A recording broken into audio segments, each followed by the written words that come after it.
प्रणाम। मेरी कविता का शीर्षक है बेटी के जन्म पर। यद्यपि संपूर्ण विश्व में नारी सशक्तिकरण, समानता आदि दिशाओं में अथक प्रयास किए जा रहे हैं, किंतु फिर भी कुछ मौलिक चुनौतियां ऐसी हैं कि आज भी बेटी के जन्म उपरांत माँ का हृदय कुछ चिंताओं और व्यथा से सहज ही भर जाता है और फिर यह पूर्णतः महत्वहीन हो जाता है कि वह किसी विपन्न या कि संपन्न परिवार से है। उस माँ की वह वेदना तथा कहीं छिपी हुई एक आशा आप तक पहुंचाने का प्रयास कर रहे हैं। कविता इस प्रकार है। जब सूचित किया उन्होंने कि बेटी हुई, माँ मेरी ना आह्लादित ना प्रसन्न हुई।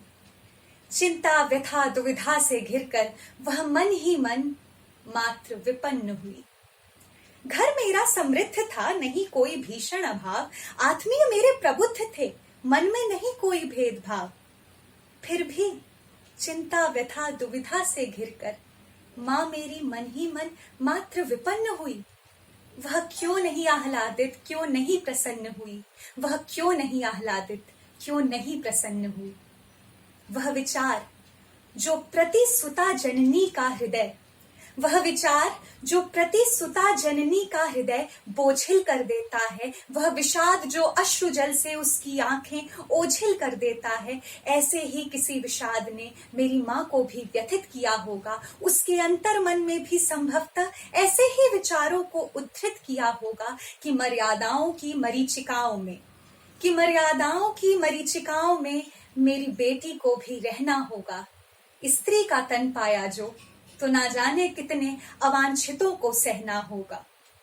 उस विकृत पाश्विक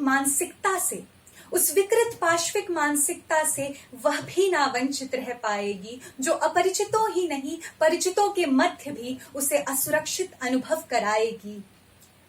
जब कोई अवांछित स्पर्श या दृष्टि उसे भीतर तक शत विशत कर जाएगी, तब पलकों की छांव में पली मेरी वो लाडो कितनी आहत हो जाएगी।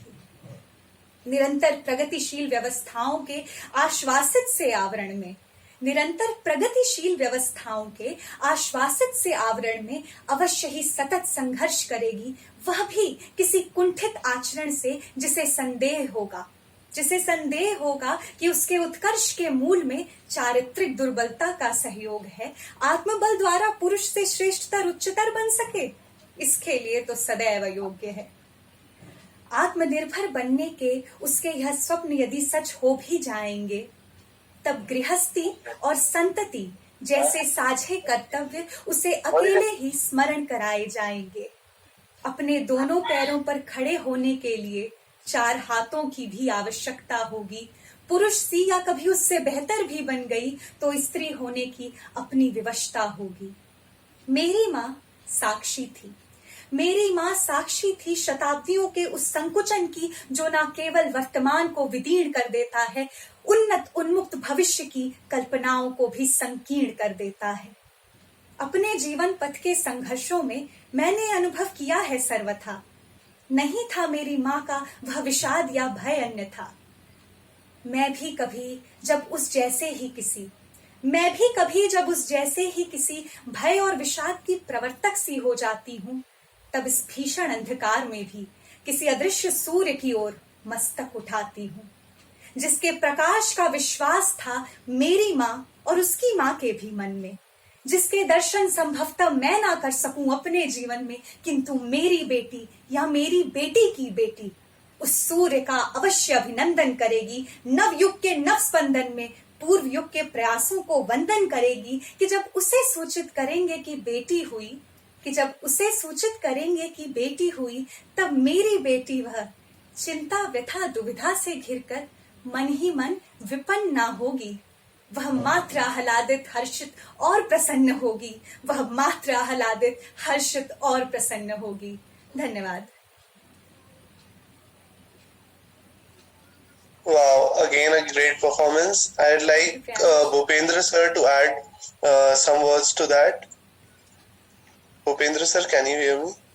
इस कविता के बारे में मैं कहना चाहूंगा कि एक तो आपने जो शुरुआत से माता की एक व्यथा प्रकट की है वो वाकई में बहुत ज्यादा सुंदर थी, और वो सुंदर और तब हो जाती है जब आपने उसके साथ कि अगर औरत ठीक हो भी गई, या फिर शायद ठीक का मतलब है कि जो बात आप व्यथा को ठीक करने की कोशिश कर रही हैं या फिर बताना चाह रही हैं कुछ ऐसा हो गया, तब भी जो विवशता है, संतति एक विवशता पैदा कर ही देती है। बनावट कुछ ऐसी है कि वहां वो कविता और जाके तुल पकड़ती है और बहुत सुंदर हो जाती है। उसके बाद फिर आपने उससे ऊपर उठने की भी कोशिश की कि उसके बाद एक पॉजिटिव रंग उस कविता ने, एक सकारात्मक पहलू वापस जोड़ दिया, तो वो बहुत अच्छी लगी। इसके अलावा हिंदी के शब्दों पर आपकी बहुत अच्छी पकड़ है। मैं ये कहना चाहूंगा कि ऐसी कविताएं नॉर्मली देखने को मिलती है जब हम पढ़ते हैं, निराला जी को पढ़ रहे होते हैं या फिर महादेवी वर्मा जी को पढ़ रहे हैं।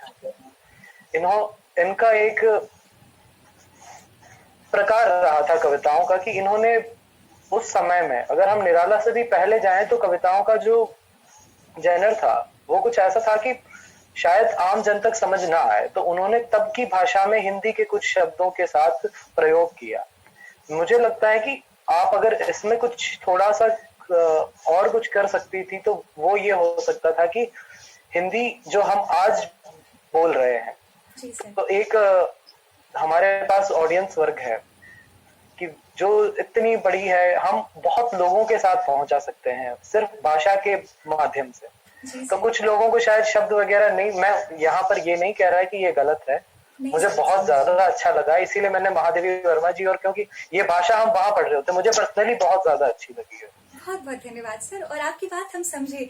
वो शायद भारतेंदु होने का प्रयास है जो जन जन तक पहुंचता है, किंतु ये कविता इसी प्रकार से आई तो हमने उसको डिस्टर्ब नहीं किया, उसी प्रवाह में उसको रहने दिया था। किंतु हम उस सुझाव का भी ध्यान रखेंगे सर, क्योंकि कविता जिस भाव से या फिर जिस तरीके से आए वैसे पन्नों पर उतार दी जाती है और उतर जाती है अपने आप। हम प्रयास नहीं करते हैं वैसे, और वो एक रंग दे लेती है। जैसा होता है ना कि एक चित्र हमने बनाना शुरू किया और धीरे धीरे धीरे धीरे धीरे धीरे धीरे बनता चला जाता है। आप ये नहीं कहते कि यहाँ कुछ एक्स्ट्रा बन रहा है या यहाँ फिर कुछ। जी सर, बिल्कुल। बहुत अच्छी, धन्यवाद सर।